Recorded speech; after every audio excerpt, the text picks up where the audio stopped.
முன்னாடி அந்த மஞ்சள் கலர் ஒரு எல்லோ கலர்ல லைன் மாதிரி இருக்கும்.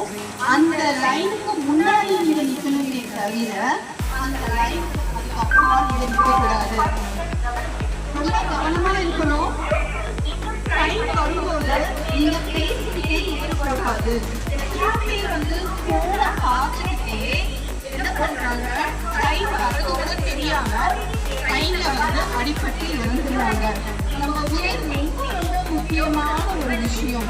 அதனால ரொம்ப கவனமா நீங்க அந்த எல்லோ லைனுக்கு முன்னாடி தான் நீங்க நிக்கணும். ட்ரெயின்ல டிராவல்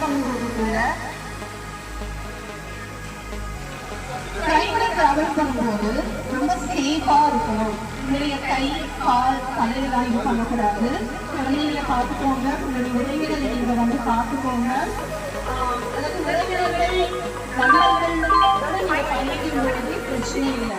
ஆனா முகமெல்லாம் ஒரு நபர்களோட சந்தேகங்களை சொல்ல வந்த ஆனா நம்ம ரொம்ப கவனமா பயணிக்கணும். ரயில்வே ட்ராக்கில் எதுக்கு அப்படின்னா ட்ரெயின் கிராஸ் பண்ண ட்ரெயின் போறதுக்கும் வரத்துக்குமே தவிர ஆனா அதை கிராஸ் பண்றதுக்காக கிடையாது. ரயில்வே ட்ராக்கை கிராஸ் பண்றது மட்டும் இல்லாம பேசிக்கிட்டே போவீங்க. அதனால விலை மதிப்பில்லாத பொக்கிஷம் அப்படின்னா கடவுள் நமக்கு கொடுத்த இந்த உடலும் உயிரும் மட்டும்தான். அந்த உடல் உயிர் தவிர நீங்க பத்திரமா பார்த்துக்க வேண்டியது